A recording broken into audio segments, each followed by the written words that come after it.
A change in season may play havoc with your immunity, and especially when it's wintertime, we should be prepared to battle sore throats, cough, runny nose, and chest congestion, among other nasal or respiratory problems.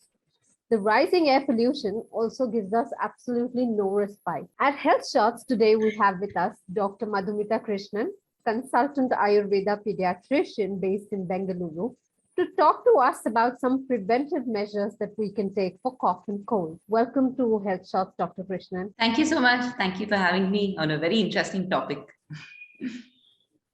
Thank you, doctor. We begin by asking you that although typically one believes cough and cold cases rise in winter, but they've become year-round problems.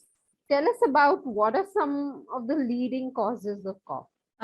So when we talk about the cause of cold and cough, I thought before that we should first understand, how Ayurveda explains this particular disease. And I take this terminology because it is very, very interesting. Just by that one word, it describes the whole pathophysiology of the disease in a sense, right? So in Ayurveda, the common cold as well as cough is termed as pratishyaya, which basically translates into pratikshanam shyayati iti. That is that disease in which at every moment there is an outflow of substances, of phlegm, etc., from various orifices. This can be from the nose, it can be from the eyes, and as you mentioned, it can be an irritation in the throat because of some outflow which is continuous and every moment. And therefore, when we translate this word, it's so beautiful and completely describes what a person understands by meaning of a common cold, cough, as well as a sore throat. And in Ayurveda, whenever we talk about a symptom, when we see a sore throat or a running nose, definitely there are various causes that lead up to it. So the question which you asked with regards to what are the causes is very, very important, because when we understand the cause, then automatically we can understand why that particular symptom or the disease has developed in an individual. Of course, going through each and every cause may become quite cumbersome. So let me take the top 5 and let's try to analyze as to why and how this common cold and cough results in an individual. So the first one which I want to talk about here is what is termed as avashaya. So this translates into the meaning of misty weather or when there is mist around. And surely this is indicative of why this is very, very common in the winter period, because mist is something, at least in India, very common, particularly in the winter seasons. Regards to what are the causes is very, very important, because when we understand the cause, then automatically we can understand why that particular symptom or the disease has developed in an individual. Of course, going through each and every cause may become quite cumbersome. So let me take the top 5 and let's try to analyze as to why and how this common cold and cough results in an individual. So the first one which I want to talk about here is what is termed as avashaya. So this translates into the meaning of misty weather or when there is mist around. And surely this is indicative of why this is very, very common in the winter period, because mist is something, at least in India, very common, particularly in the winter seasons. So therefore, when a person suddenly decides to go for a nice morning walk in this misty weather, not really caring to take the precautionary measures, then immediately when you do expose yourself, you realize it is cold, it is wet, and this is the greatest method of increasing the vata and kapha dosha, which are the two main doshas which are involved in this disorder. So therefore, mist is the first one which I would take here. The second one is what is termed Ritu Vaishamya. And this, as we were just talking about, refers to the seasonal changes. Whenever there is a seasonal change from cold to hot, hot to cold, the onset of the rainy season, immediately everyone knows, oh, now we are going to start developing a lot of problems. And this is because our body is undergoing a lot of changes with the environmental changes. And this shows the effect that the environment has on our body. And therefore, there is a change with regards to digestion, metabolism, of course, immunity. And that is exactly why, because during the seasonal changes, there is a dip with regards to the immunity, a person develops a lot of symptoms. And one of the easiest ones there to develop is, of course, the common cold and cough. The third one, which I wanted to talk about, which is with regards to the present day scenario, surely, which, as you also mentioned, is what is termed rajas, or basically dust particles which are present in the environment around us. And in the present scenario of the pollution due to vehicles, due to various reasons where a person does have burning fires, or various other aspects due to which there is a lot of dust or particulate matter which is present in the environment around us, or even constructions, definitely this also has an effect on our respiratory system, which is our first entry point of anything into our body. And therefore, when we are taking in so much of particulate matter, the respiratory system is overworking by preventing the entry of these pathogens. And therefore, when they do come in, they can cause severe irritation, inflammation. And what is the first thing which happens there? We start sneezing. And when we continuously sneeze for quite a while, immediately we develop a runny nose and the common cold sets in again. The fourth one, which I wanted to talk about, is anila, or the vitiated air. And the analysis of this cause is also very, very interesting. So, as we know, if one person in the house gets the common cold, then immediately people will worry because they are next in line, right? So this is because the transmission of these respiratory infections is through what is called droplet infections. That is, it does transmit through the air from one person to another, which is why this vitiated air, where they mean that if a person is sneezing in the open or coughing in the open, then automatically the transmission of these pathogens, the viruses, the bacteria can easily move from one individual to another. So very beautifully explained, I feel, as this cause.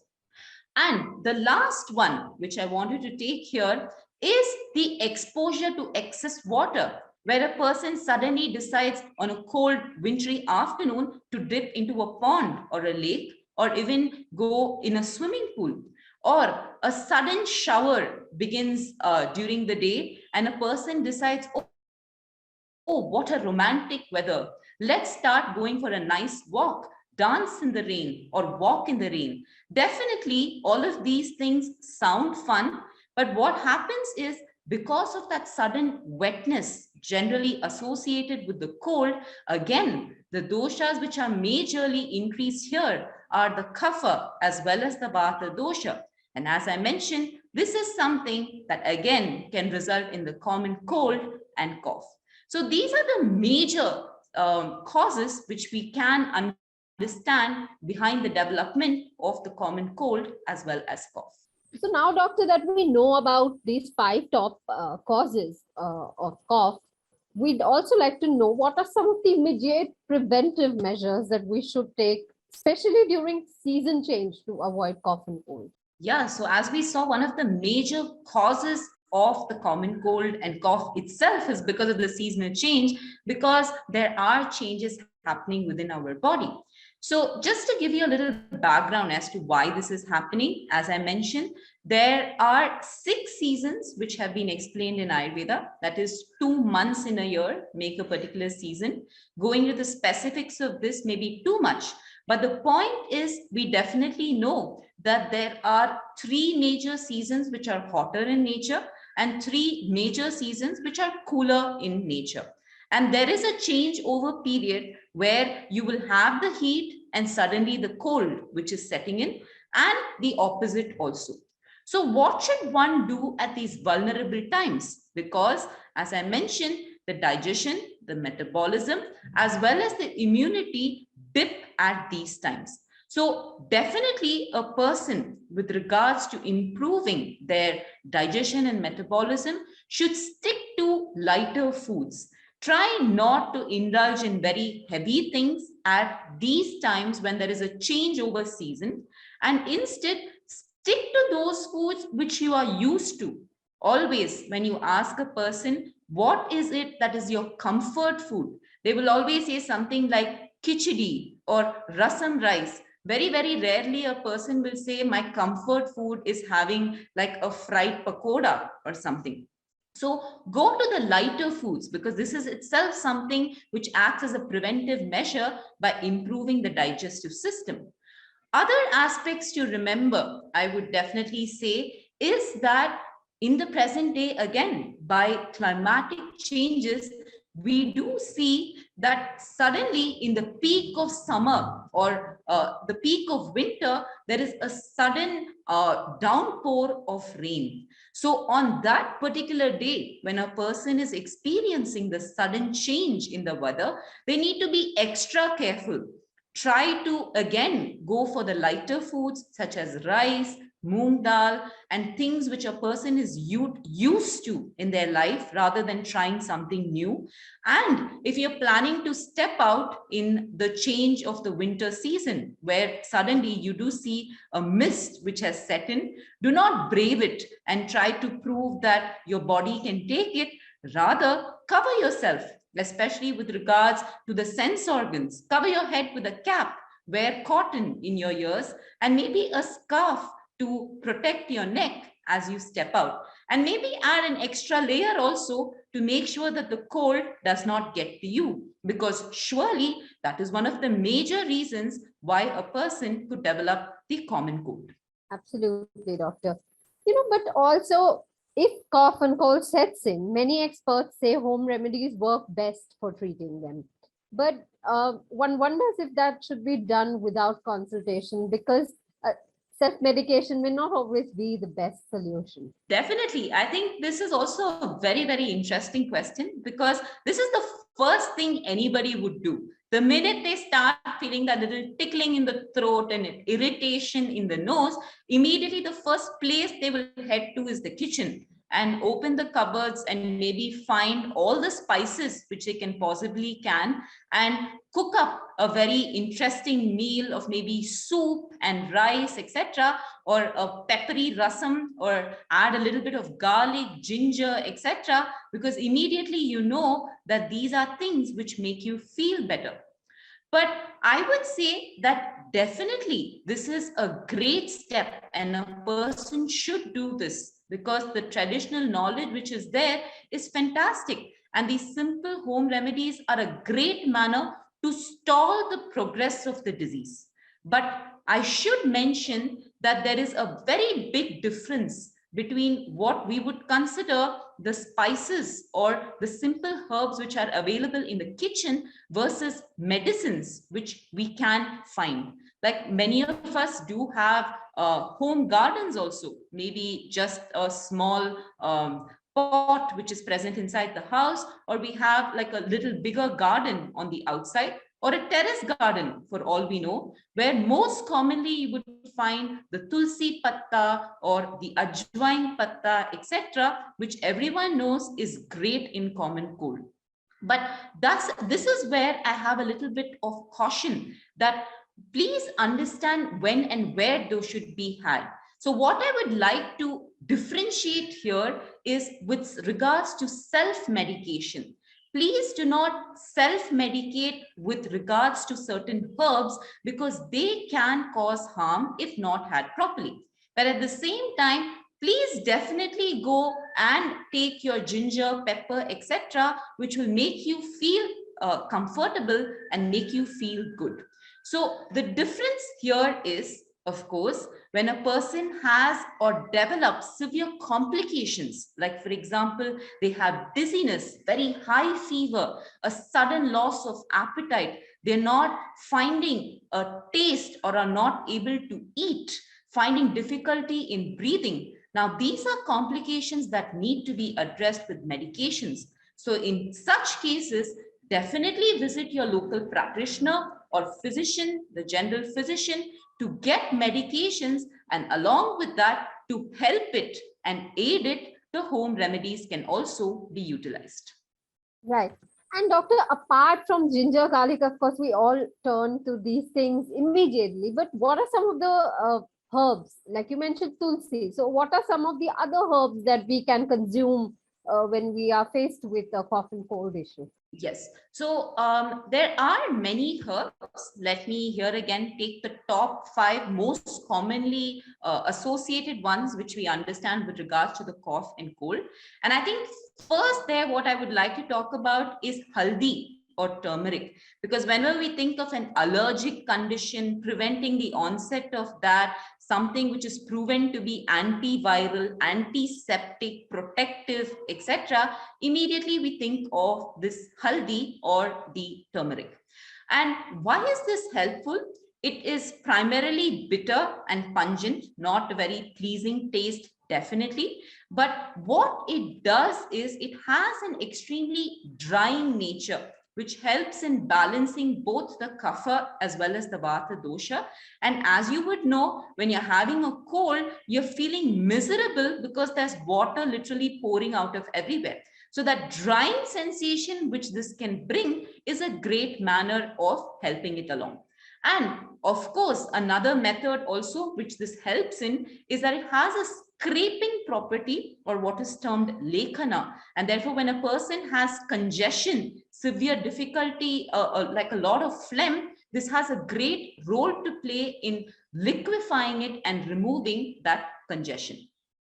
The second, as I did mention, tulsi, of course, how can we not talk about tulsi or the Osanam sanctum?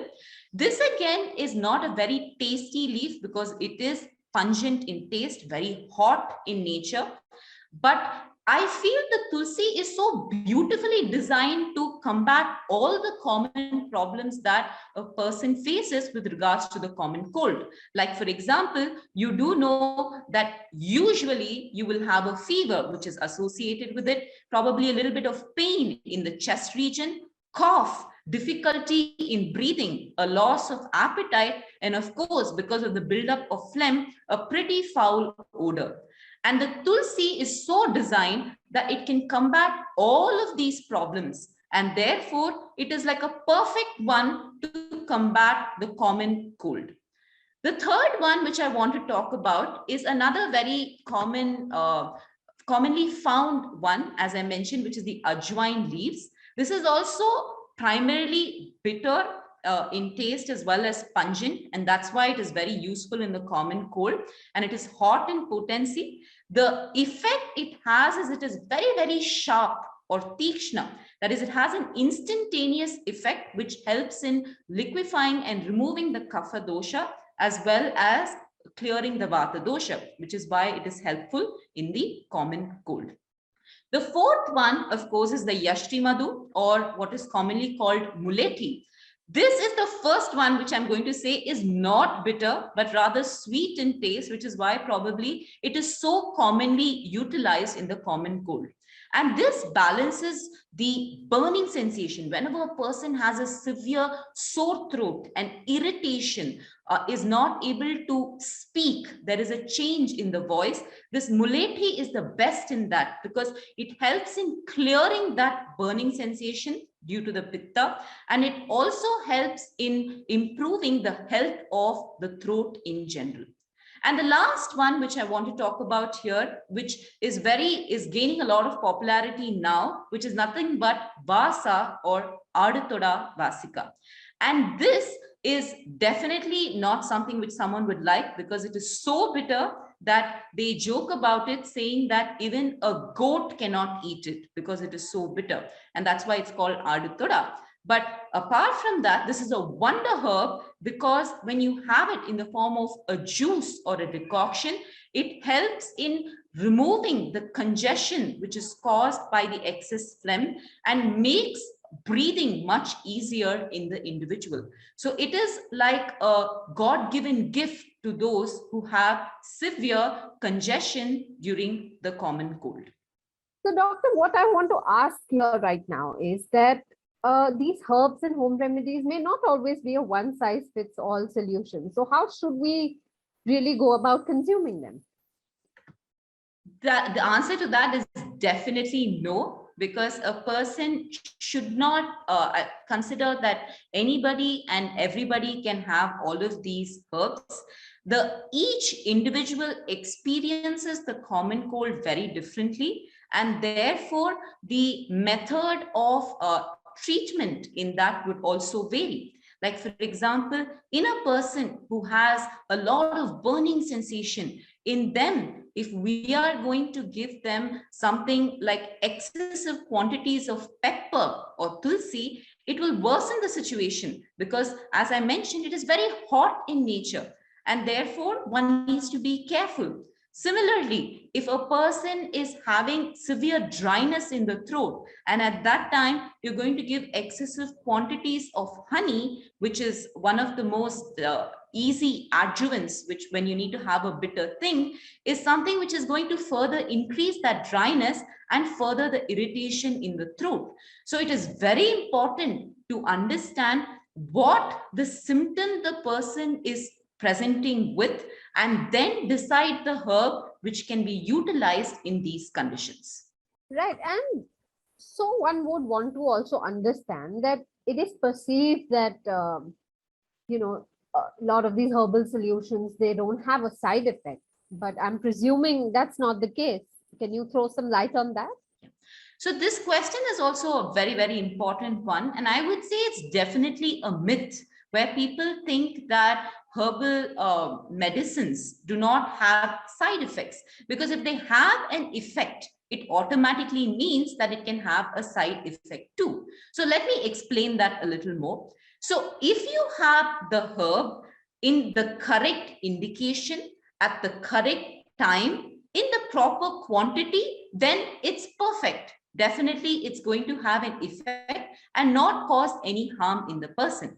But if the person has it at the wrong time, in excess or very little quantities, then you are going to have negative effects, which you will see, which we can understand as side effects.